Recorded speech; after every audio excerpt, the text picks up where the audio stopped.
베드로전서 2장 9절에서는 우리를 뭐라고 규정을 하냐면 왕같은 제사장이라고 규정을 합니다. 근데 이 왕같은 제사장이라고 하는 말이 사실은 예수 그리스도라고 하는 예수님의 직분이 우리 가운데로 연결되는 단어라고 하는 것을 우리가 좀 알 필요가 있어요. 왕이면서 동시에 제사장의 역할을 하셨던 예수님의 그 영이 우리 가운데 임했기 때문에 우리도 왕으로 제사장으로 이 땅을 살아간다라고 하는 그런 의미를 이제 갖는 것이다. 우리가 이것을 좀 알 필요가 있다는 겁니다.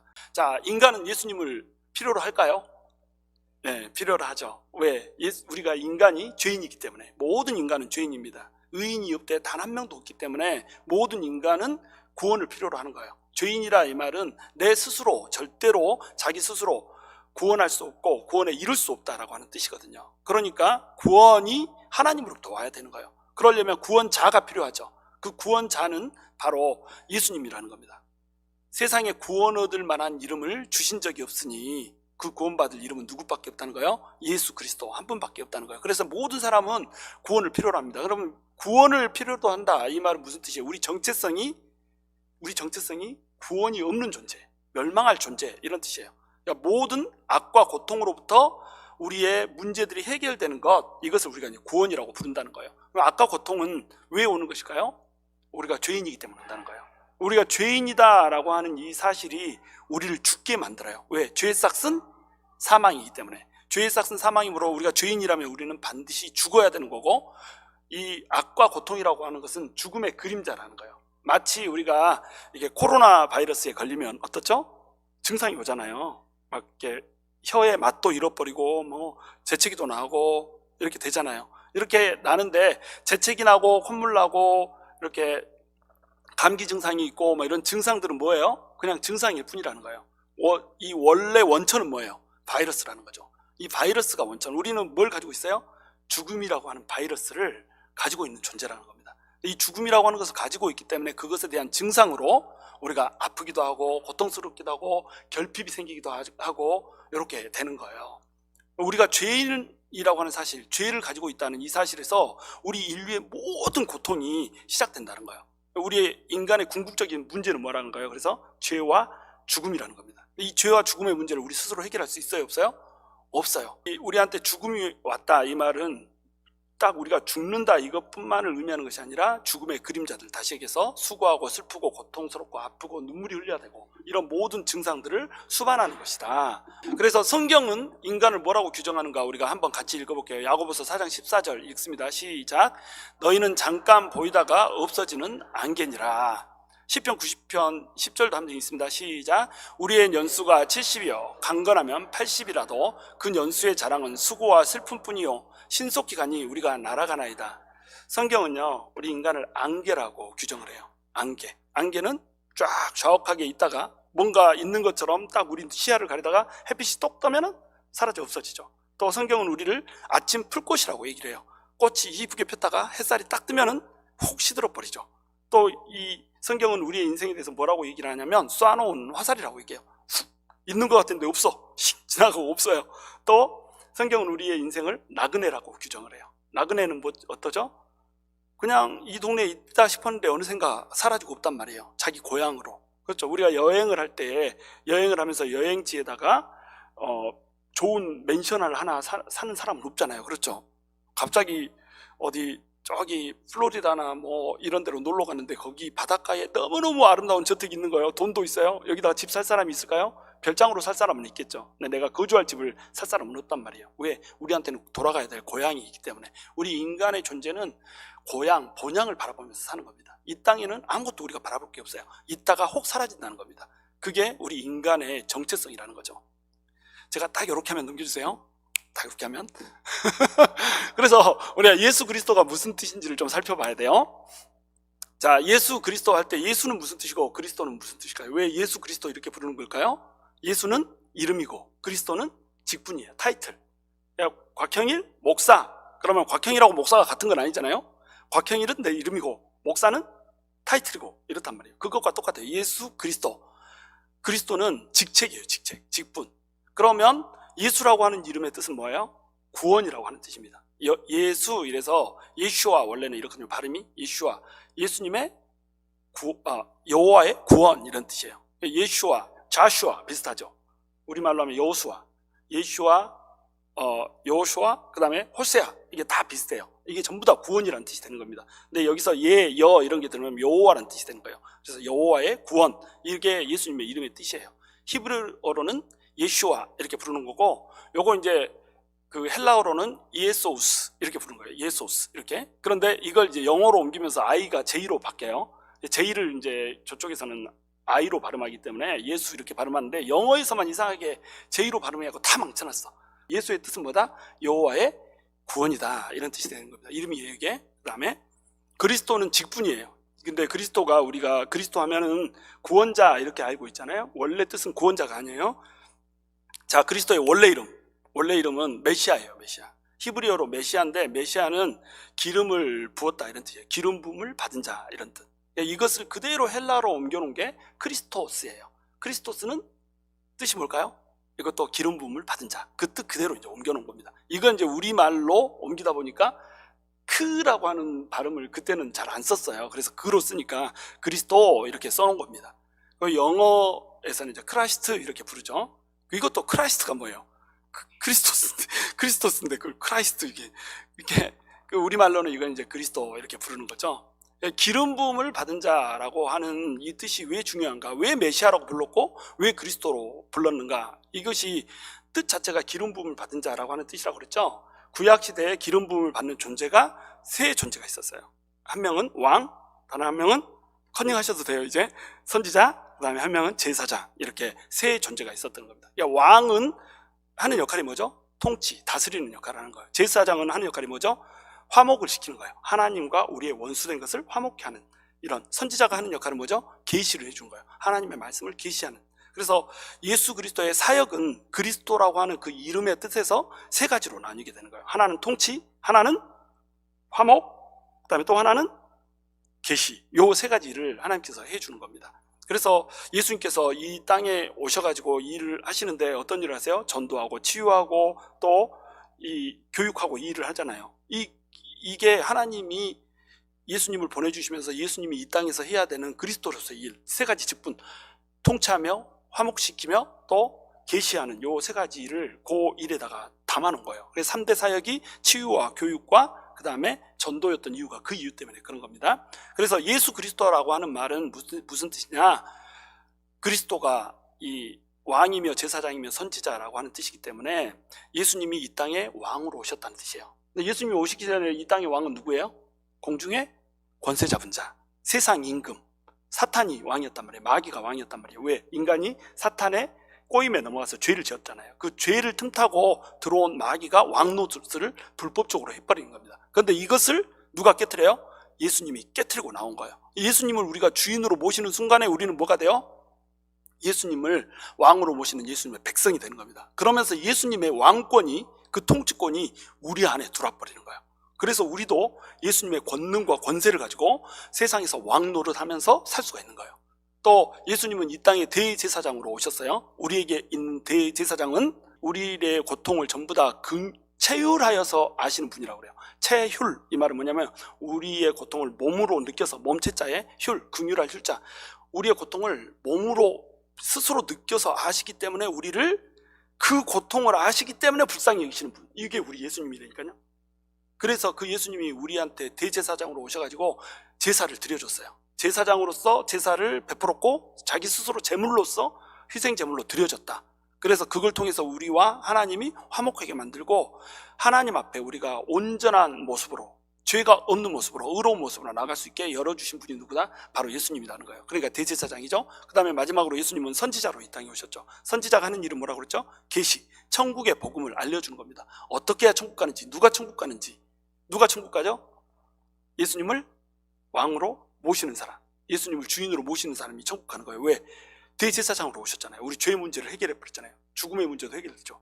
또 예수님께서 선지자로서 천국의 복음을 가르쳐 주셨기 때문에 우리가 천국을 믿음으로 가는 것을 알아요. 그걸 알고 고백하면 우리가 천국에 갈 수 있단 말이에요. 그러면 우리는 예수님과 더불어서 어떻게 왕처럼 다스리면서 통치하면서 살아갈 수 있다. 이게 이제 주님의 복음이라는 겁니다. 근데 기름 부은 자로 오신 분은 뭐라는 거예요? 하나님의 아들이라는 거예요. 아무나 기름 부은 자로 올 수가 있는 게 아니란 말이에요. 왜? 우리 죄를 사해 줘야 되잖아요. 죄를 사해 주려면 대신 죽어야 되는 대속 제물로 드려져야 되는데, 대속 제물로 드려주려면 죄가 없어야 되잖아요. 죄가 없으면서 동시에 인간을 대표해서 죽으려면 이분은 어떤 분이어야 되죠? 완벽한 인간이면서 동시에 완벽한 하나님이어야 되는 겁니다. 요 일을 다 이룰 수 있는 분, 이분은 하나님밖에 없다는 거죠. 그래서 하나님의 아들이신 예수님이 직접 이 땅에 오셨다는 겁니다. 이 하나님의 아들이란 용어는 사실은 하나님이라고 하는 뜻이에요. 그 하나님이신 예수님이 우리 가운데 오셨다는 겁니다. 기름 부은 자로, 왕이자 제사장이자 선지자로 오셨다는 거예요. 오, 잘하고 있어요. 그래서 성경은 예수님의 직분을 어떻게 규정하고 있는지 이제 말씀으로 볼게요. 자동으로 우리 같이 한번 읽읍시다. 시작. 또 그의 후손을 영구하게 하여 그의 왕위를 하늘의 날과 같게 하시리로다. 시편에 나와요. 자, 왕위를 하늘의 날과 같게 한다고 그랬죠. 예수님이 왕이라는 거예요. 그 다음, 그러므로 우리에게 있는 큰 제사장이 계시니 승천하시니 곧 하나님의 아들 예수시라. 우리가 믿는 도리를 굳게 잡을지어다. 예수님이 대제사장이라고 그랬죠. 그 다음에 내 하나님 여호와께서 너희 가운데 내 형제 중에서 너를 위하여 나와 같은 선지자 하나를 일으키시리니 너희는 그의 말을 들을지니라. 자, 이 말은 누가 한 거예요? 신명기니까 모세가 한 거죠. 모세 같은 선지자를 보내주겠다고 약속을 하셨던 거예요. 그 예수님이 오셨죠. 그 예수님은 누구라는 거예요? 선지자. 바로 그 선지자라는 겁니다. 그러니까 이 세례 요한이 한참 그 복음을 전할 때에 예수님의 길을 평탄케 할 때 세례 요한한테 와가지고 뭐 사람들이 물어보잖아요. 네가 그리스도냐? 그러니까 나는 그리스도가 아니다. 그러면 네가 그 선지자냐? 이렇게 물어보잖아요. 바로 그 선지자가 저 말씀 두고 한 거예요. 선지자 한 명을 보내주기로 했는데 그 선지자, 모세의 뒤를 잇는 선지자가 너냐? 이게 세례 요한한테 물어보죠. 그러니까 세례 요한이 나 아니고 내 뒤를 이어서 올 분이 오실 텐데 그분의 신들매를 들기도 나는 족하지 아니하노라 이렇게 얘기하잖아요. 그렇죠? 자, 그래서 또 이제 예수님의 정체성에 대해서 성경이 뭐라고 얘기하는지 다시 볼게요. 시작. 시온에 따라 크게 기뻐할지어다. 예루살렘에 따라 즐거이 부를지어다. 보라, 내 왕이 내게 임하나니 그는 공의로우며 구원을 베풀며 겸손하여서 나귀를 타나니 나귀의 작은 것 곧 나귀 새끼니라. 서갈에서 9장 9절이에요. 예수님이 나귀 새끼 타고 온다라고 하는 거예요. 아, 이거 어감이 좀 안 좋네. 새끼 나귀 타고 온다는 거예요. 새끼 나귀를 타고 온다 이 말은 뭐냐면 말을 타고 왕이 와야 되는데 나귀를 타고 온다는 거예요. 그것도 나귀 중에서 애기 나귀를 타고 온다는 겁니다. 그러니까 예수님은 어떤 왕이다? 겸손의 왕이라는 거예요. 온 나라를, 온 세상을 통치하는 우주의 통치자인데 이분이 새끼 나귀 타고 온다니까요. 그러니까 얼마나 겸손하세요. 겸손한 왕으로 오신다 이 말은 뭐냐면 사람보다 더 낮은 자리로 내려가서 사람들을 섬기고 사랑해 주는 존재, 이분이 바로 우리 예수님이라는 겁니다. 그 다음 읽습니다. 내가 붙드는 나의 종, 내 마음에 기뻐하는 자, 곧 내가 택한 사람을 보라. 내가 나의 영을 그에게 주었은즉 그가 이방의 정의를 베풀리라. 이사야서에서, 이사야는 예수님이 오시기 700년 전 사람이죠. 근데 예수님에 대해서 예언을 하고 있는 겁니다. 뭐라고 얘기해요? 고난의 종으로서 예언을 하고 있어요. 고난의 종이라는 거예요. 사람을 위해서 고난받는 종으로 왔다는 거예요. 종은 어떤 일을 하는 거죠? 섬기는 거. 예수님이 오셔서 뭐라고 그래요? 나는 섬기려 하고, 이렇게 오잖아요. 나를 섬기려, 내가 온 것은 섬김을 받으려 온 것이 아니라 섬기려 하고 나를 내 양들을 위한 대속물로 주기 위해서 왔노라, 이렇게 얘기하잖아요. 그래서 예수님은 섬기는 종으로 오셨다. 그 다음에 세 번째, 자, 시작. 보라, 순위로 일컫는 사람이 자기 곳에서 돋아나서 여호와의 전을 건축하리라. 이 순이라고 하는 건 뭐냐면 나무가 있는데 그 나무가 잘라졌어요. 그루터기예요. 다윗 왕조가 완전히 망했죠. 근데 그 다윗 왕조는 이어져요. 여러분 이제 마태복음에 이 족보가 하나 나오잖아요. 마태복음 1장부터 쭉 족보가 나오잖아요. 근데 누가복음 3장에도 뭐가 나오죠? 족보가 나오죠. 이 족보는 누구의 족보? 예수님의 족보. 근데 예수님의 족보가 달라요, 같아요? 달라요. 마태복음의 족보와 누가복음의 족보가 달라요.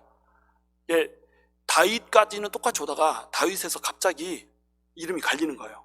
하나는 솔로몬으로, 하나는 나단으로 이렇게 갈리는 겁니다. 그러면 사람들은 이걸 보고 도대체 어떤 족보가 맞는 족보예요? 족보부터 틀린 거 아니에요? 성경은 이래서 가짜라니까? 성경이 구라요? 막 이렇게 얘기하면서 성경을 구라경우라고 부릅니다. 제 얘기가 아니에요. 예수 안 믿는 사람들이 목사가 천박한 용어 쓴다고 그렇게 막 비웃지 마세요. 그들이 그렇게 말한다고. 성경을 구라경이라고 불러요. 구라경이라고. 거짓말이라 이거죠. 근데 그들이 성경도 하나님의 능력도 모르는 것으로 크게 오해하였도다.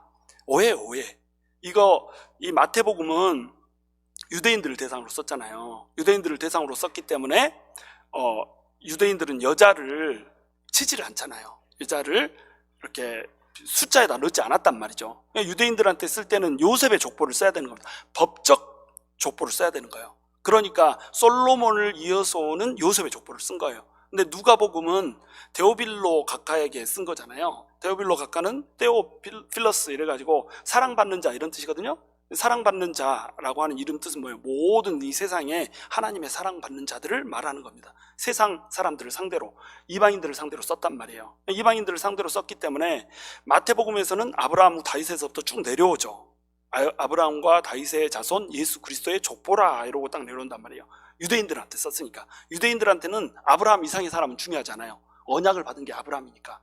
아브라함하고 다윗이 중요해요. 그러니까 아브라함과 다윗의 이 족보라 이러고 시작하는 겁니다. 그런데 누가복음은 이방인들을 대상으로 썼잖아요. 이방인들을 대상으로 썼기 때문에 아브라함과 다윗의 족보라 이러면 족보가 뭔 소용이 있는데, 우리하고 무슨 관계 있는데, 이렇게 된다는 거예요. 그러니까 밑에서부터 올라가는 거예요. 뭐 예수의 이상은 요셉이요, 요셉의 이상은 헬리요, 뭐 헬리의 이상은 누구예요, 쭉쭉쭉쭉쭉 위로 올라가서 누구까지 올라가요? 아담까지 올라가는 겁니다. 그러면 아담으로부터 쭉 내려오면 우리는 누구의 후손이에요? 우리 아브라함의 후손은 아니지만 아담의 후손이란 말이죠. 그러니까 우리 같은 이방인들한테는 누가복음이 훨씬 설득력이 있는 거예요. 족보를 따지고 올라가 봐라. 쭉 올라가다 보면 결국 첫사람 만날 거 아니야. 너네 아버지 누가 낳냐? 너네 아버지가 낳지. 아버지는 누가 낳냐? 아버지가 낳지. 아버지는 누가 낳냐? 아버지가 낳지. 이렇게 쭉 이렇게 올라가게 되는 거예요. 그렇죠? 올라가다 보면 결국은 누구를 만나요? 원숭이를 만나는 것이 아니라 아담을 만나는 거예요. 아담을. 이 아담이 어디서부터 왔다는 거예요? 하나님으로부터 왔다는 겁니다. 그러니까 너네 전부 다 누가 만들었다는 거예요? 하나님이 만들었다. 이게 누가의 놀라운 변증입니다. 하나님이 우리를 만들었다. 이것이 누가복음의 족보란 말이죠. 그러니까 누가복음의 족보에 의하면 우리가 하나님으로부터 왔는데, 이 하나님으로부터 온 그 예수 그리스도, 이것이 마태복음의 족보로 따지면 어때요? 다윗의 왕통을 타고 왔단 말이에요. 근데 다윗 왕가는 무너져 버렸잖아요. 여기서 근데 또 영원한 왕이 다윗의 후손으로서 오잖아요. 왕통을 타고 왔단 말이에요. 세상의 왕이기 때문에 다윗 왕조를 타고 와야 된단 말이에요. 근데 나무는 잘라졌어요? 다윗의 왕가는 나무가 잘라졌어요. 이 구루터기에서 뭐가 나와요? 예수님이라고 하는 순이 나온다니까요. 이 순이라고 하는 게 얼마나 연약해요. 이 순은 그래서 인간을 가르치는 겁니다. 연약한 인간의 모습으로 왔다는 거예요. 하나님이신 예수님이 연약한 인간의 모습으로 와가지고 자기 곳에서 자라나서, 자기 곳은 어디예요? 이 유대 지방에서 자라나서 여호와의 전을 건축하리라. 하나님의 이 성전을 다시 건축한다는 거예요. 그럼 이 성전은 이제 어떤 성전인가요? 이 성전은 예수 그리스도라고 하는 본인 자신을 얘기하는 겁니다. 예루살렘 성전 아니고 예수님의 성전. 그래서 예수님이 오셔서 뭐라고 그래요? 너희가 이 성전을 허물라 내가 3일 만에 다시 세우리라, 이렇게 얘기하잖아요. 그건 성전을 진짜로 허물라는 얘기가 아니잖아. 예수님을 죽여라 이거잖아요. 그럼 예수님이 다시 부활하겠다는 얘기잖아요. 그러면서 예수님이라고 하는 성전이 세워지는 거예요. 그 성전으로 들어가면, 예수님이라고 하는 전으로 들어가면 어떻게 된다는 거예요? 모든 사람이 하나님을 만나고 구원을 얻게 된다고 하는 겁니다. 그러니까 여기서는 이제 인간으로 오신 예수님을 얘기하는 거예요. 그리고 마지막 읽습니다. 아름다운 소식을 시온에 전하는, 자 시작. 아름다운 소식을 시온에 전하는 자여 너는 높은 산에 오르라. 아름다운 소식을 예루살렘에 전하는 자여 너는 힘써 소리를 높이라. 두려워하지 말고 소리를 높여 유다의 성읍들에게 이르기를 너희의 하나님을 보라 하라. 자, 예수님을 뭐라고 부르고 있어요? 너희의 하나님이라고 부르고 있죠. 뭐 삼위일체 하나님, 이거 우리가 어떻게 이해합니까? 이해를 못하니까 그것은 틀린 것 같아요. 우리 이렇게 생각하지만 그렇지 않아요. 이사야서에 보면 분명히 뭐라고 있어요? 너희의 하나님을 보라, 이렇게 얘기하고 있어요. 예수님은 뭐라는 거예요? 하나님이라는 겁니다. 그러니까 이 네 가지의 말씀을 딱 조합하면 예수님은 어떤 분이라는 거예요? 예수님은 왕이시다. 두 번째, 예수님은 종이시다. 세 번째, 예수님은 사람이시다. 네 번째, 예수님은 하나님이시다. 이것이 예수님의 네 얼굴입니다. 예수님의 네 가지 얼굴. 아우, 이게 딱 잘 맞아떨어져요. 그래서 복음서가 왜 4개나 필요한가? 사복음서가 필요한 이유는 왜 그러냐면 예수님의 이 4가지 얼굴을 4가지 각도에서 설명을 해주기 위해서 복음서가 필요한 거예요. 예를 들어서 마태복음이다. 그러면 마태복음은 예수님을 뭐라고 그리고 있다는 거예요? 왕, 종, 인간, 아들, 이 셋 중에, 하나님의 아들 이 셋 중에 뭘로 기록하고 있어요? 왕으로 기록하고 있다는 거예요. 왜? 유대인들한테는 왕으로 예수님이 오신다라고 예언이 되었기 때문에, 유대인들한테 가장 예수님이 구원자라고 하는 사실을 잘 알려줄 수 있는 게 뭐라는 거예요? 아브라함과 다윗의 자손 예수 그리스도, 라고 하는 말이 가장 잘 알려주셨단 말이죠. 그러니까 왕으로 오신 예수님을 그려놔야지 유대인들이 그 약속하신 왕으로 다윗의 후손으로 다윗의 왕통을 타고 오신다는 그분이 바로 예수님이구나, 이렇게 이해가 된다는 거예요. 그래서 마태복음을 다른 별칭으로 뭐라고 그러냐면 사자복음 이렇게 부르는 겁니다. 사자는 동물의 왕이잖아요. 그래서 사자복음, 왕으로 오신 예수님을 다루고 있단 말이에요. 그래서 마태복음 1장이 뭐가 나와요? 족보가 나오죠. 이 족보는 왕통의 이 족보란 말이에요. 아브라함과 다윗의 자손, 예수 그리스도의 세계라, 이렇게 왕의 족보예요.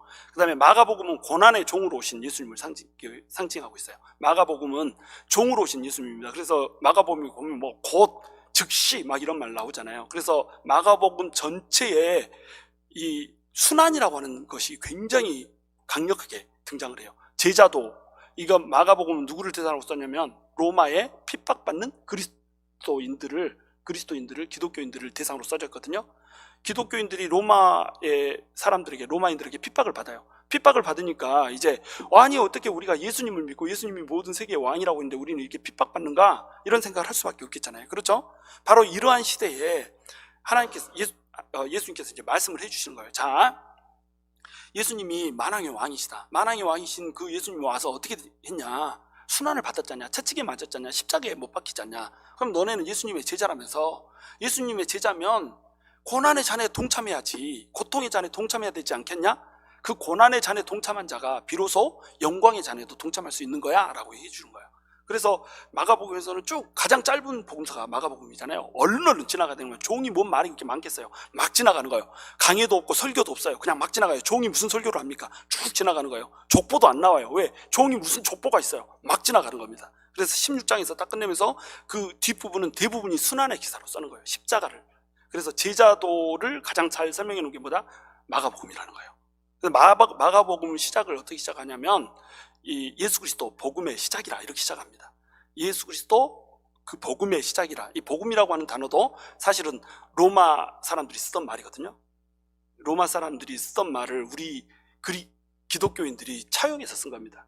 이 복음이 이 로마 황제가 태어난 걸 복음이라고 생각했거든요. 그리고 로마가 전쟁에서 이기는 걸 복음이라고 생각했어요. 그게 굿뉴스라는 거죠. 복음은 이제 굿뉴스, 유앙겔리온에서 굿뉴스라는 뜻이거든요. 굿뉴스, 왜 황제가 태어난 것이 복음이 될까요? 로마인들한테는 복음이죠. 그리고 이 전쟁에서 로마가 승리한 거, 로마인들한테는 복음이죠. 그런데 로마한테 패한 사람들은 복음이 아니에요. 로마인들이 아닌 사람들은 로마 황제가 태어났다는 것은 핍박자 한 명이 늘어났다는 겁니다. 고통입니다. 그러니까 이건 복음이 될 수가 없는 거예요. 근데 모든 인류에게 복음이 될 진짜 기쁜 소식이었다는 거예요. 그게 누구라는 거예요? 예수님이 고난의 종으로 와서 너네 대신 너네가 받을 고난, 질고 슬픔을 다 져줬다는 거예요. 이게 마가복음의 메시지입니다. 그래서 마가복음은 송아지 복음이라고 불러요. 송아지는 제물로 쓰여지는 거잖아요. 제사물로 드려지는 거잖아요. 송아지 복음. 제사장으로 오신 예수님이니까 이렇게 그려놓은 거예요. 누가복음은 누구한테 썼죠? 데오빌로 가카요 라고 쓰잖아요. 데오빌로 가카에게 썼단 말이에요. 누가복음, 사도행전 둘 다 데오빌로 가카. 데오빌로는 아까 설명했듯이 사랑, 떼오가 이게 이 하나님이란 뜻이거든요. 필이 들어가면 뭐죠? 사랑이란 뜻이잖아요. 필로소피 이러면은 지식을 향한 사랑 이래가지고 철학이란 뜻이 되잖아요. 너무 어렵게 지금 설명하나요? 졸아버릴 수도 있는데 이러면 테오필로스 그러니까 뭐란 뜻이에요? 하나님의 사랑을 받는 자, 이런 뜻인 겁니다. 하나님의 사랑을 받는 자 누구예요? 데오빌로 가카만 그럴까요? 우리 모든 인류가 하나님의 사랑받는 자예요. 이 사람들에게 대상으로 썼어요. 근데 누가는 직업이 의사, 또 동시에 직업이 역사가. 의사는 하는 일이 뭐예요? 사람의 생리에 대해서 연구하는 사람. 역사는 사람의 행적에 대해서 연구하는 사람. 사람의 육신과 사람의 행적을 연구하는 사람이 누가예요. 그러니까 누가만큼 예수님의 인간적인 모습을 잘 기록한 사람이 없다는 거죠.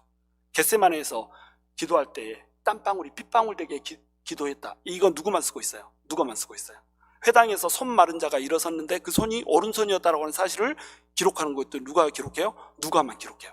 사람의 육신에 대해서, 역사에 대해서 아주 자세하게 기록을 하는 겁니다. 그래서 이 일에 된 일에 대해서 붓을 든 자가 많으나 처음부터 끝까지 상세하게 이 일을 살펴본 나도 붓을 들었노니, 이렇게 시작을 하죠. 누가복음이 역사가로서 시작을 하는 거예요. 이 역사가가 썼다 이 말은 뭐예요? 인간 예수를 설명하고 싶었던 겁니다. 사람으로 오신 예수님, 하나님인데 사람으로 오신 예수님을 가장 정확하게 묘사하고 있는 것이 뭐다? 누가복음입니다. 그래서 누가복음의 별명은 사람복음이다. 사람으로 왔다 이 말은 뭐예요? 예수님이 정체성이 선지자다 이 말이에요. 예수님이 선지자. 선지자로 오셨다 이 말은 뭐예요? 하늘의 복음을 우리에게 계시해 주시는 분, 이렇게 오셨다는 거죠. 그래서 여기에는 사람의 족보가 나와요. 이제 밑에서부터 쭉 올라가잖아요. 왕의 족보가 아니라 사람의 족보가 나오죠. 그 다음에 이제 요한복음이에요. 요한복음은 복음서가 3개가 쭉 기술됐는데 한 가지 빠진 게 있어요. 하나님의 아들이라고 하는 게 빠져 있는 거예요. 이 왕도 종도 인간도 다 뭐예요? 다 사람이잖아요. 근데 예수님은 하나님이더라 이거죠. 하나님이 인간이 돼서 이 땅에 오셨다라고 하는 것을 기록을 해주고 싶었던 겁니다. 왜냐하면 요한복음의 독자는 모든 사람의 대상이거든요. 모든 세상 사람들이 대상입니다. 하나님이 세상을 이처럼 사랑하사 독생자를 주셨으니 누구든지 예수 믿으면 멸망하지 않고 영생을 얻으리로다. 요한복음 3장 16절 다 이렇게 하는 거 있잖아요. 모르세요? 찬양? 하나님이 세상을 죄송합니다. 나만 하는 건가? 이 예수님이 하나님의 아들로서 이 땅에 오셨다는 거예요. 하나님의 아들. 그래서 맨 처음 시작을 어떻게 시작해요? 태초에 말씀이 계시니라. 이 말씀은 하나님과 함께 계셨으니 이 말씀이 곧 하나님이라. 이렇게 시작하잖아요. 1장 1절. 1장 14절에서 뭐라고 얘기해요? 이 말씀이 육신이 되어 우리 중에 거하시니 우리가 그 영광을 보니 아버지의 독생자의 영광이요 은혜와 진리가 충만하더라. 이렇게 얘기하죠. 막 잘잘잘 하니까 굉장히 있어 보이죠? 여기만 외웠어요. 다른 데는 못 외워요. 자, 말씀이신 예수님이 하나님이란 말이죠. 하나님이 자기 자신을 나타내실 때는 말씀으로 자기 자신을 나타낸단 말이에요. 그러니까 말씀이다 이 말은 하나님이 예수님이 곧 하나님이라는 거예요. 이 로고스라거든요. 로고스는 헬라의 용어예요. 로고스 이건 절대이성이거든요. 절대이성은 뭐냐면 변화되지 않는 진리를 의미하는 겁니다. 우리 이 세상의 진리는 모두 상대 진리라는 거죠. 자, 물이 흘러가고 있어요. 그 물 속에 내가 들어가 있습니다. 그래가지고 그 물 속에다가 표시를 해놓고 그 다음날에 동일한 곳에 딱 있어요. 그러면 내가 지금 있는 물속은 같은 물속일까요? 다른 물속일까요? 다른 물속이죠. 왜? 같은 위치에 있지만 어저께 물은 흘러가고 없어. 그렇죠? 그러니까 모든 세상은 변한단 말이에요. 근데 변하지 않는 진리가 하나 있어요. 누구죠? 바로 하나님. 그 하나님, 로고스. 그러니까 헬라인들한테도 변하지 않는 진리고 또 말씀 그 자체가 하나님이시기 때문에 하나님의 표출이기 때문에 유대인들한테도 변하지 않는 진리. 그 말을 한마디로 표현하는 단어가 뭐다? 로고스다는 거예요. 그래서 이 로고스가 우리 가운데 오셨다. 육신이 되어 우리 가운데 오셨다라고 하는 말로 예수님을 한마디로 표현한다는 겁니다. 그러니까 예수님은 뭐라는 거예요? 하나님이라. 그래서 요한복음의 별명은 독수리복음. 독수리는 공중을 날잖아요. 하늘에서 왔다는 거죠. 하늘에서 똑 떨어졌어요, 예수님이. 그래서 여기는 족보가 나오잖아요. 왜 족보가 나오지 않을까요? 하나님인데 어디가 족보가 있어요? 시작도 없고 끝도 없는데 족보가 등장하지 않는 겁니다. 그리고 이 7가지의 기적을 딱 선별해서 얘기하잖아요. 공관복음에는 나오지 않은 7가지의 기적, 하나님이라고 하는 것을 보여줄 만한 그 기적만 딱 기술한단 말이죠. 그리고 7가지의 자기선언, 에고, 에이미, 나는 누구다, 다 이렇게 자기선언을 하면서 하나님이라고 하는 사실을 다 기록한다는 겁니다. 자, 이것을 통째로 보니까 예수님은 어때요? 왕이면서 종이면서 인간이면서 하나님의 아들이라는 거죠. 사자면서 송아지면서 사람이면서 독수리라는 거죠. 왕이면서 제사장이면서 선지자면서 넘겨버리면 하나님의 아들이라는 거죠. 이렇게 된다는 거예요. 그래서 예수 그리스도의 네 얼굴을 딱 보면은 요한계시록이나 에스겔서에 보면 네 얼굴을 한 천사가 나오죠. 그리고 한 얼굴씩을 한 네 생물체가 나와요. 그죠? 근데 여기 이 네 생명체의 얼굴이 어떻게 생겼어요? 날개를 달고 날아다니는데 4개의 얼굴을 했는데 한쪽은, 앞쪽은 뭐 사람이고 뒤쪽은 독수리고 옆쪽은 사자고 또 소고 이렇게 네 가지 얼굴을 했다는 거예요. 이 4가지의 얼굴을 한 생명체가 다 누구를 상징하고 있어요? 예수 그리스도의 인격을 상징하고 있다는 겁니다. 예수님은 하나님이면서 동시에 사람이면서 사자면서 또 우리의 희생 제물로 오신 송아지라고 하는 거, 이 4가지 모습을 다 가지고 있는 분이다 라고 하는 거예요. 그래서 동방박사가 와가지고 아기 예수님한테 선물을 주잖아요. 황금, 유향, 그 다음에 몰약, 이렇게 3가지 주죠. 황금은 왕을 상징하는 거고. 자, 동방박사가 와가지고 왜 3가지 선물을 그걸 주냐고. 그리고 동방박사가 와서 선물 준 게 그게 뭐가 그렇게 중요하다고 선물들을 다 열거를 해놓냔 말이에요. 왜 열거를 했을까요? 하나님의 이 네 가지 다른 얼굴들을 설명을 하고 싶은 겁니다. 그러니까 하나님이라고 하는 사실은 빼고 인간으로 온 그리스도로 와서 이 세 가지 예수님의 직분, 요것을 말해주고 싶은 거예요. 그래서 황금, 왕으로 오신 예수님. 또 몰약은 언제 쓰는 거죠? 몰약은 죽은 사람한테 쓰는 거잖아요. 그 고통을 받고 순환받은 사람을 대상으로 쓰는 거란 말이에요. 이건 선지자. 그 다음에 유양은 언제 쓰죠? 기도할 때, 제사 드릴 때 쓰는 거잖아요. 그러니까 제사장으로 오신 예수님, 요 세 가지를 다 얘기하는 거예요. 요게 전부 예수님의 얼굴들을 그리고 있다는 겁니다. 자, 그래서 예수님은 어떤 분이시다? 왕이면서 제사장이면서 동시에 선지자이신 분이다. 그런데 그 예수님이 기름 부음을 받았단 말이에요. 세 가지의 그 직분대로 기름 부음을 받았단 말이에요. 예수님은 언제 기름 부음을 받았을까요? 자, 시작.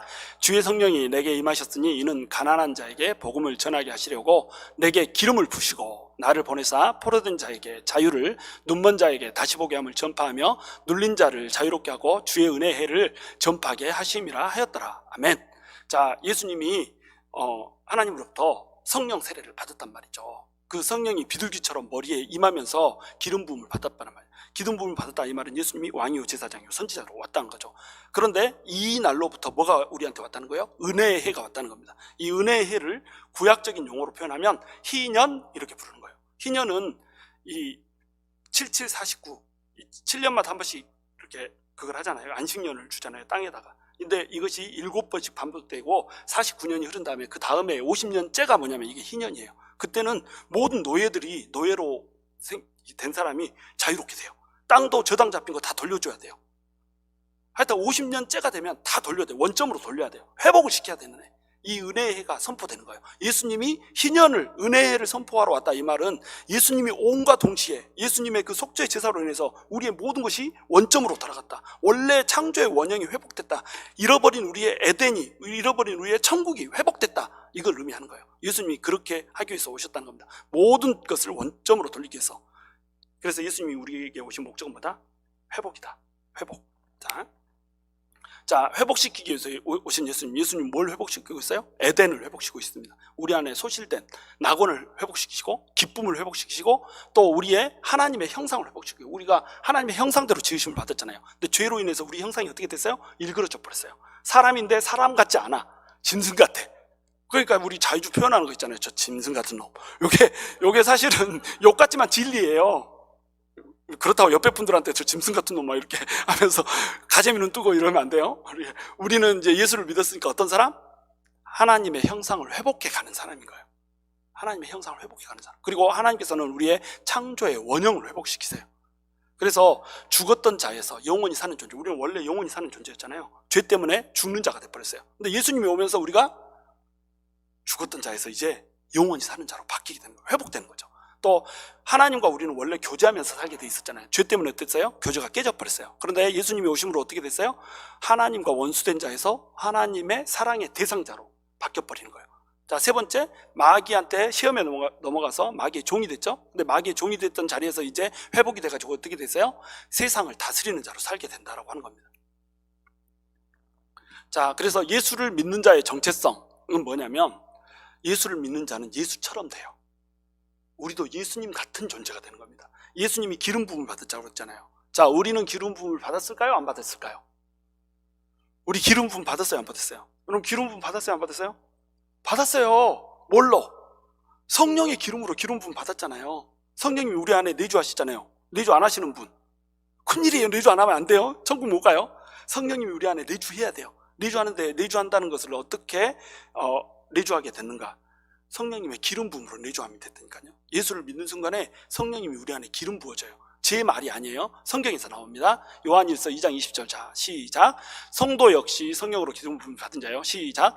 너희는 거룩하신 자에게서 기름 부음을 받고 모든 것을 아느니라. 여기서 너희는 누구예요? 예수 믿는 모든 사람. 예수 믿는 모든 사람은 뭐다? 성령으로 기름 부음을 받는 자. 모든 것을 아느니라. 하늘의 비밀을 하나님께서 가르쳐 주셨기 때문에 하나님 천국의 비밀을 안다는 거예요. 자, 그 다음 고린도후서 1장 21절에서 22절 같이 읽습니다. 시작.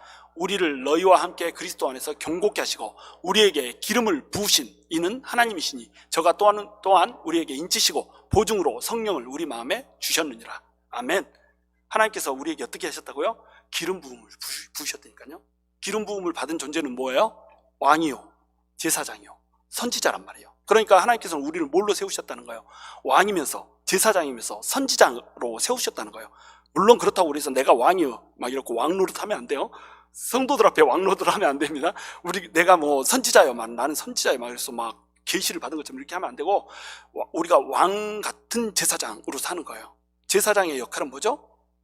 하나님과 넘겨보실까요? 네. 자, 그래서 성령으로 기름을 받았다는 것은 무엇을 뜻하는가? 첫 번째, 성도에게 회복되는 것을 누리면서 살아야 된다는 거예요. 성도에게 회복된 건 뭐냐면 그것이 왕이요 제사장이요 선지자라는 것이 회복되는 거예요. 그래서 세상과 마귀를 향해서는 우리는 뭐처럼 살아야 돼요? 왕처럼 살아야 되는 겁니다. 대리 통치자로서, 하나님의 대리 통치자로서 왕권을 누리면서 살아야 되는 거예요. 그 다음에 두 번째로 하나님을 향하여서는 우리가 제사장처럼 살아야 돼요. 사람들이 하나님을 몰라서 그 죄 때문에 죽어져 가는 것을 우리가 어떻게 해야 된다? 하나님한테 되돌리면서 화해시키는 일을 이렇게 해야 된다니까요. 전도해야 된다니까요. 선교해야 된다니까요. 죽어가는 영혼 보면 가슴 불타고 나를 죽여서라도 나를 들여서라도 하나님께로 인도하고자 하는 마음이 생겨야 된다니까요. 이게 대제사장적인 삶이에요. 또 인간을 향해서 선지자처럼 인간한테는 하나님의 음성을 들려줘야죠. 하나님의 말씀을 전파해야죠. 그렇죠? 하나님의 말씀을 맡은 자로 증인의 삶을 살아야 되는 겁니다. 이것이 하나님께서 우리에게 주신 정체성이에요. 예수님은 그리스도예요. 우리는 그리스도와 같이 그리스도의 영으로 기름 부음을 받은 존재예요. 그러니까 우리도 이 세상에서 왕 같은 제사장으로 살아야 되는 거예요. 선지자는 아니지만 선지자적인 삶을 살아야 되는 거예요. 저와 여러분이 오늘 그 기도했으면 좋겠어요. 왕 같은 그런 사람으로 살기 원합니다. 다스리며 살기를 원합니다. 세상에 질질질 끌려다니지 않고 살기를 원합니다. 제사장으로 살기를 원합니다. 정말 사람들을 하나님께로 되돌려드리며 살기를 원합니다. 인간을 향하여서 하나님의 말씀을 전하고 선포하는 자로 살기를 원합니다. 이렇게 우리가 결단하며 기도하는 시간을 갖기를 원합니다. 찬양팀 나와주시고요.